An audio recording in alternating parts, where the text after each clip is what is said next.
My name is Lily, and this is the story of how my life changed in ways I never imagined, twice. Looking back, I never would have guessed that a single night would set off a chain of events that would unravel everything I knew. But I suppose I should start from the beginning.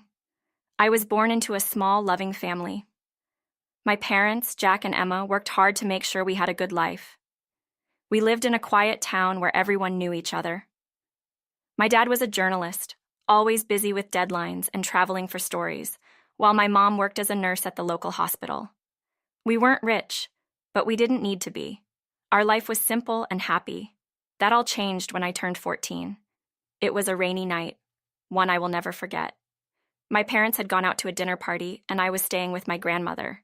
I remember sitting on the couch, watching cartoons, when the phone rang. Grandma answered, and her face went pale. I knew something was wrong when I heard her sobbing in the kitchen.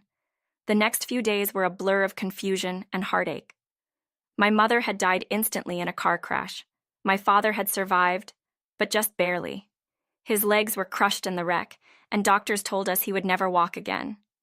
I didn't understand why this had happened to us. My dad apologized over and over when I visited him in the hospital. "I'm so sorry, Lily," he whispered weakly. At the time, I didn't know what he meant by that, but I would soon find out. After the accident, everything changed. My dad came home in a wheelchair, and we had to adjust to a new way of life. He couldn't be the father I knew anymore, the one who would toss me in the air when I was little or chase me around the park. But despite everything, he was still my dad.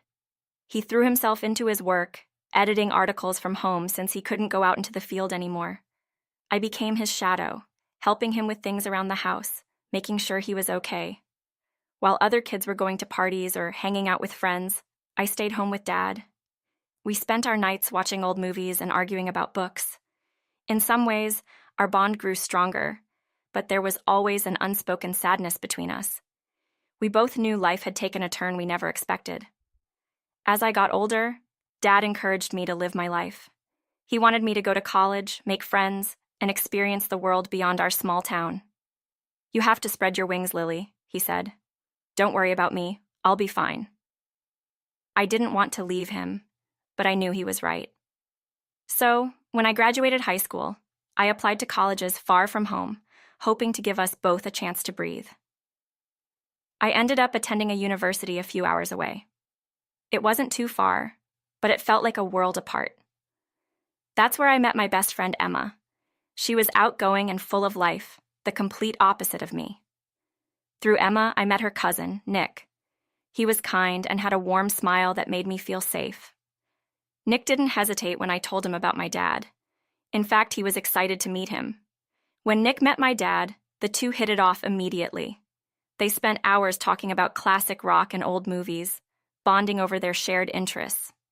For the first time in a long while, I felt like maybe life could be normal again. Maybe I could have the kind of happiness I thought was lost forever. After college, Nick and I started dating more seriously. He was a truck driver, often on the road, but we made it work. 4 years later, on a crisp autumn evening, Nick proposed.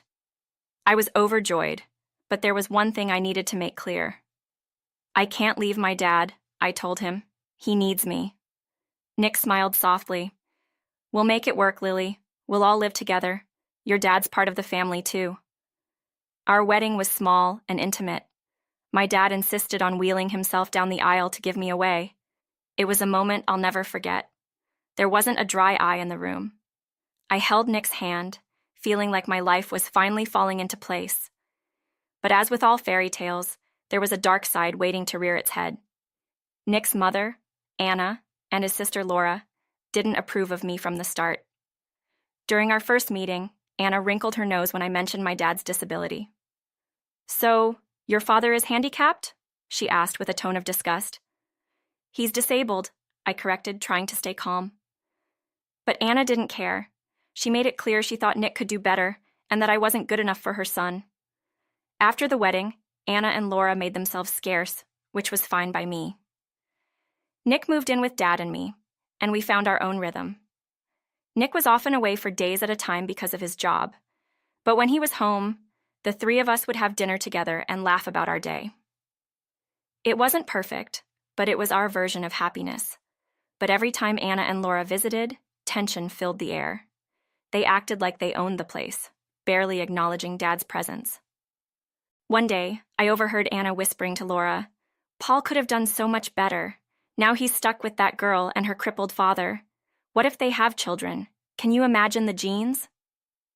The words stung, but I stayed quiet for Nick's sake. I didn't want to cause trouble, even though I could feel resentment bubbling under the surface. But that all changed one evening, when Anna crossed a line I couldn't ignore. We had just moved into a new townhouse, one that was more accessible for Dad. It was perfect, wide doorways, a roll-in shower, and a beautiful garden that Dad loved. We decided to throw a housewarming party, inviting friends, family, and yes, even Anna and Laura. I hoped this would be a chance for them to see how happy we were, but I was wrong. Anna and Laura showed up late, as usual, walking through the house with looks of disdain. As we made our way to the master bedroom, Anna turned to me with a sly smile. "You know, this room would be perfect for Nick and me," she said quietly. "Why don't you put your father in a nursing home? Then I could move in here." I felt like I had been punched in the stomach. "Excuse me?" I managed to say. "Oh, don't look so shocked," she continued. "Your father isn't well. He doesn't need all this space. A nursing home would be better for someone like him." Before I could respond, Anna marched outside to where Dad was sitting in his wheelchair, enjoying the party. To my horror, she grabbed the handles of his chair and started pushing him toward the driveway. "What are you doing?" I shouted, running after her. "If he won't go to a nursing home, he can stay outside," she sneered. "That's what you wanted, right? For him to be outdoors?" I was shaking with anger. Just then, Nick came outside, his face red with rage. "Mom, what the hell are you doing? Let go of his chair." Anna looked shocked by Nick's tone, but she didn't argue. She and Laura left the party in a huff, and I hoped that would be the end of it. But deep down, I knew it wasn't over. As the months passed, Nick's job took him on more long-haul routes, leaving me and Dad alone for days at a time. I miss Nick, but I was used to being the one to hold things together. One evening, as I was helping Dad into bed, Nick called with an idea. "How would you feel about buying a new house?" he asked. "It would be easier for your dad to get around, and we could have a garden for you." The idea sounded perfect. We found a lovely townhouse that had everything we needed: wide doorways, a roll-in shower, and a beautiful backyard where Dad could enjoy the fresh air. It felt like a new beginning. But that sense of peace didn't last long. One night, I got a call from the police. Nick had been in an accident. His truck collided with another vehicle on a rainy highway, and he didn't survive. The news shattered me. I felt like my heart had been ripped out, leaving a hole I couldn't fill. The day of Nick's funeral was cold and gray. Friends and family gathered to pay their respects, but I couldn't stop looking around for Anna and Laura. They didn't show up. They hadn't even bothered to come to their own son and brother's funeral. After the service, Dad held my hand as we drove home in silence. When we pulled into the driveway, I noticed something strange. The lights were on in the house. I was sure I had turned them off before we left. My stomach twisted with unease. As we entered the house, I heard voices, familiar voices. Anna and Laura were inside, packing up our things. "What the hell is going on?" I demanded. Anna turned to me, her face calm and composed. "We're just helping you pack," she said sweetly. "Now that Nick is gone, you won't be able to afford this place. You might as well move back into your father's apartment." I was speechless. How could they be so heartless? "Get out of my house," I said, my voice shaking with anger. "This is my home. You have no right to be here." Anna didn't flinch. "Oh, but we do," she said smugly. "Nick's gone and we're his family. We'll be taking over now." I couldn't believe what I was hearing. These women had shown no love for Nick, and now they wanted to take everything from me. "I'm calling the police," I said, pulling out my phone. For the first time, Anna looked worried. She and Laura quickly gathered their things and left, but not before Anna turned to me with a warning. "This isn't over." The next few weeks were a blur of paperwork, grief, and fear. I didn't know what Anna and Laura would try next. But then, one day, I got a call from Nick's lawyer. To my surprise, Nick had left everything to me in his will. The house, his savings, and even a letter explaining his love for me and Dad. Nick had thought of everything, even making sure I was protected from his mother and sister. As I read his letter, tears streamed down my face. Even in death, Nick was taking care of us. I felt a weight lift off my shoulders, but the hardest part was still to come. A few weeks later, I discovered I was pregnant. The news brought a mix of emotions, grief, joy, and fear. But as I stood in the garden, thinking about the future, I realized that this child was a gift from Nick, a piece of him that would live on. When Anna and Laura found out I was pregnant, they showed up again, this time asking for help. "We're struggling," Anna said, her voice softer than before. "We need a place to stay. Could we live in your dad's old apartment?"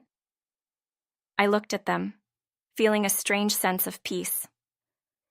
"I'm sorry," I said. "That's not possible. Please leave." They didn't argue this time. As they drove away, I felt like I was finally free. Free from their cruelty, free from the past. With Dad by my side and Nick's child growing inside me, I knew that whatever came next, we would face it together. The road ahead wouldn't be easy, but for the first time in a long time, I felt hopeful. We had survived the worst, and now it was time